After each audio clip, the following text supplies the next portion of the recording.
Good afternoon and welcome to the Midday News. I'm Shamela Pullen. Here's what we have in the bulletin. 60% of health centers damaged by Hurricane Melissa now operational. Councillor demands answers over contaminated water tank issue. And later in sports, Reggae boys batter Curacao in must-win final World Cup qualifier this evening at the National Stadium. Now the details. We begin with news that more disturbing images from Hurricane Melissa some 2 weeks ago. Megamart in Catherine Hall, St. James was among the many businesses that suffered severe damage from the Category 5 hurricane. The loss now exceeds more than 1 billion Jamaican dollars. Our reporter Prince Moore has the details. Founder, Chairman and CEO Gazan Azan Jr. says losses at the Catherine Hall store include inventory, damage to the building itself and equipment. Mr. Azan says Catherine Hall is the group's second best performing store, so the hit to revenues will also be significant. Bashco and its parent company, Megamart Wholesale Club, also operate branches in Mandeville, Kingston and Portmore. The storm dumped tons of mud across the Catherine Hall community, and the store sustained extensive water damage. The entire electrical system, Mr. Azan says, has been damaged beyond repair. Mr. Azan also revealed that since the passage of the hurricane, he has been trying to track down about half of his staff, as many communities remain cut off and without electricity or reliable communication. He says the company is now in the cleanup phase and expects to carry out a full assessment of the damage by December. There are concerns about possible roof damage, but the team has not yet been able to safely inspect it. With major equipment needing to be custom ordered rather than bought off the shelf, Mr. Azan is projecting that the Catherine Hall store could be fully back in operation by the last quarter of 2026. Prince Moore, Radio Jamaica News. At least 60% of health centers damaged by Hurricane Melissa are now operational. That's according to Chief Medical Officer Dr. Jacqueline Mackenzie. The CMO was speaking during a tour with a delegation from Israel at the St. Anne's Hospital on Monday. Elia Bryant has the details. The Ministry of Health and Wellness has partnered with Israel to reduce overcrowding and ease the workload from the migration of patients to the St. Anne facility from other hurricane-ravaged parishes. Speaking with TVJ News, CMO Dr. Jacqueline Mackenzie says measures are in place to ensure that every patient receives the care they need. So at the Black River Hospital, we have the field hospital. At Falmouth Hospital, we have the field hospital. At a field hospital is supposed to come into Noel Holmes Hospital as well as Savlamar Hospital. And then for Cornwall Regional Hospital, we're trying to repair very, very quickly the areas that have been damaged so that we can accommodate patients. In the meantime, she says the primary care centers in the hardest hit parishes have been restored to normal services. We have 99 facilities within those 5 parishes, and I would say more than half of them have lost roof, etc. But we've managed to get 60 to 70% of them up offering routine services. Another 10 to 20% are offering partial services. And for the 20% that are still down, we have our community health aides that are in the field and they are directing the patients to where it is that they need to go for their immunization, for their antenatal care, to get their prescriptions and to manage their acute and chronic problems. Dr. Mackenzie emphasized that while the healthcare system is facing challenges, she urges anyone in need to seek help. We understand that there are some places that may have been cut off or may, because of some reason, persons are not able to find the facilities that they normally go. We want to know about those cases so that we can make the necessary interventions. As I said, the parish health teams have been working hard and have been very, very responsive to the needs of the population. Aliyah Bryant, TVJ News. The health minister plans to establish a field hospital at the Savlamar General Hospital in Westmoreland in the coming days. The facility will provide medical services to residents affected by Hurricane Melissa in October. Areas on the Savannah Lamar Hospital grounds are being prepared for the setup of a field hospital. Health Minister Dr. Christopher Tufton expects the facility to be operational within a week. The initiative mirrors a similar effort in Black River, St. Elizabeth, where a field hospital was established to support the Black River Hospital, which was damaged by the hurricane. Similarly, several patients at the Savannah Lamar Hospital have experienced complications following Hurricane Melissa's passage in October, highlighting the pressing need for enhanced medical services. Yes, what you have to do now also is work with the medical team that comes in. There's normally a ratio, so you can roster your people so that some are always here. But we will also depend on the medical team coming in to take the load off us so that your people can sort themselves out. And that's a big part of the response, the relief for the team that is fatigued and under pressure. Health Minister Dr. Christopher Tufton says the ministry is now doing all it can to provide emergency care to Jamaicans in dire need. So we're seeing almost like 100 or more on a daily basis. We have a Rubicon team who is in the front in collaboration with the primary care. So they are seeing some of the patients, ambulatory patients, and a lot of patients with the serious health conditions. We admit them through A&E, and so bed space is limited because of hurricane damage, some other words. But getting this field hospital definitely going to be helpful.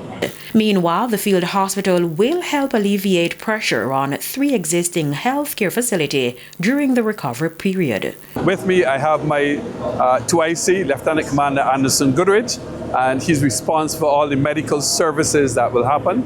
I will look after the strategic side, and then I have my logistics officers, my communication officer, my facilities manager, and they will actually be, and my waste manager, they will actually be looking at the different areas that they need to make sure that once we establish the facility, all the services are available for us to have a wonderful deployment. Carrie Simpson, TVJ News.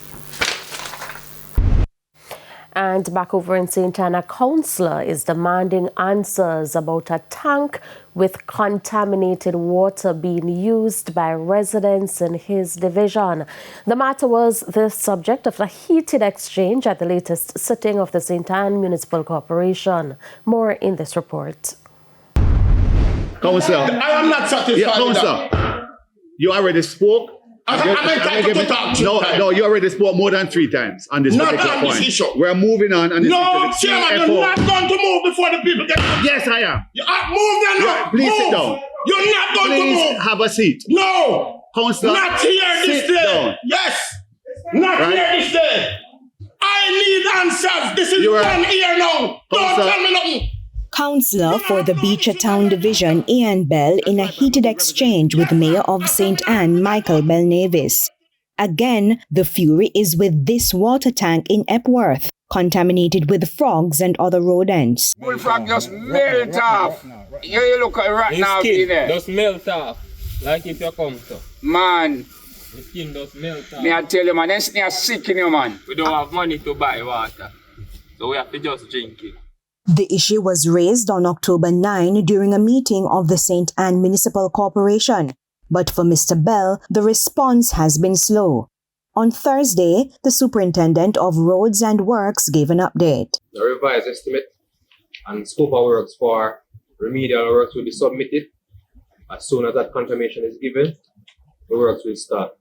A portion of it has already been discussed and approved, and when it is done, the works will start. What is the scope of work that has been discussed? Temporary covering of the roof to include emptying of the tanks, cleaning of the tanks, and ensuring that in short order the tanks can be usable. It is not necessarily the fulsome and permanent structural fix that we need, but just enough to get the tanks covered and keep whatever rodents or insects from getting into the tank very easily. That did not quell the wrath of Councillor Bell. And today, the superintendent is coming to tell me, today, 1 month after about revised estimate, when the people them up there drink bullfrog, and you comfortable with that, I say you're a good representative. Eh?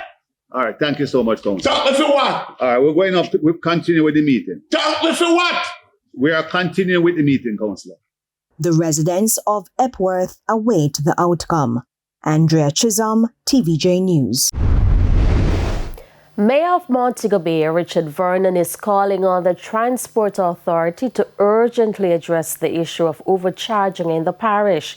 It comes following complaints from residents of significant fare hikes by taxi operators in the parish, especially in rural areas, following the passage of Hurricane Melissa.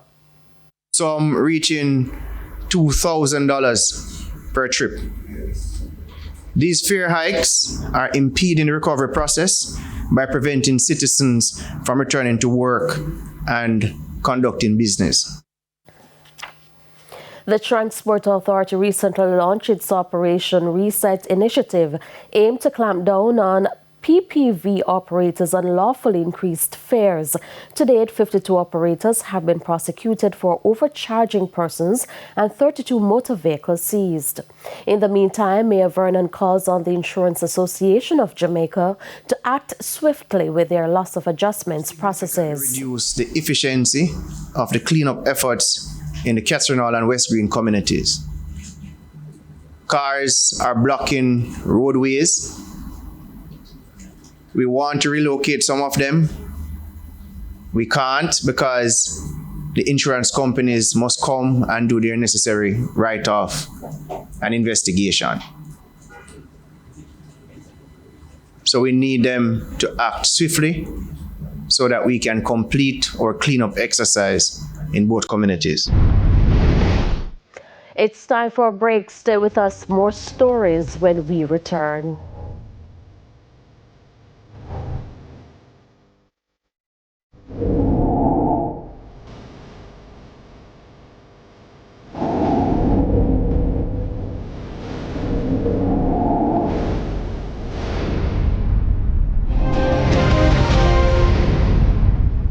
Welcome back to the Midday News.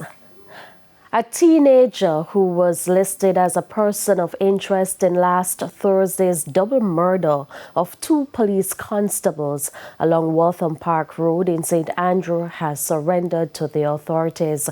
The 17-year-old was taken to the Falmouth police station by his attorney Monday evening. He is to be questioned in connection with the killing of Constables Charles Stewart and Jeremy Gordon, who were shot dead at their business place at 83 Lane, Waltham Park Road. Detectives attached to the Major Investigations Division are preparing to question the other 2 suspects in the matter this week. They surrendered to the police on Friday. And it's now time for the Business Minute.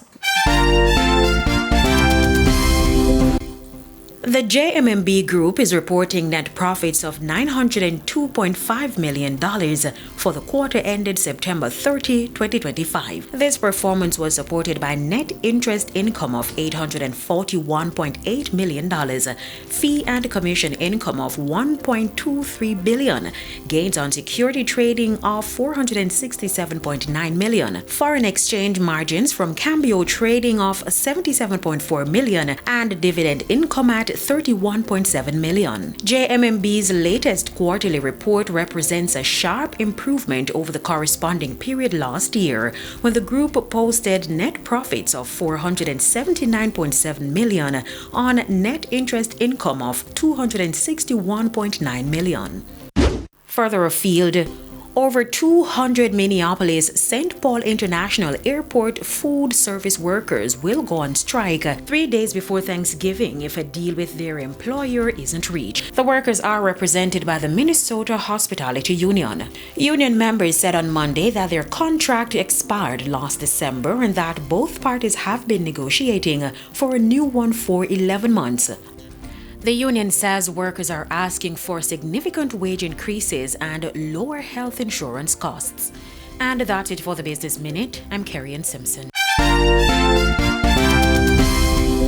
Thank you, Carrie. And time now for the top regional and international stories.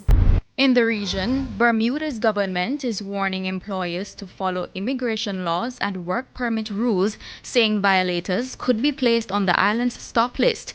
Economy and Labor Minister Jason Haywood says most people comply, but breaches will be firmly addressed. The ministry says penalties can apply to both workers and employers, including fines, orders to leave the island, and a 12-month ban on new work permits or re-entry. Visitors who overstay or work illegally also face immediate removal and possible stop list placement. And on the international scene, the House could vote today on releasing government case files involving sex offender Jeffrey Epstein as survivors push for the bill's passage. Representative Thomas Massey says it has the votes for a veto-proof majority. President Donald Trump is reversing his position and now says he'd sign the legislation. And those were the top regional and international stories. I'm Aaliyah Bryant. Thanks, Alia. We take another break. Sports is next.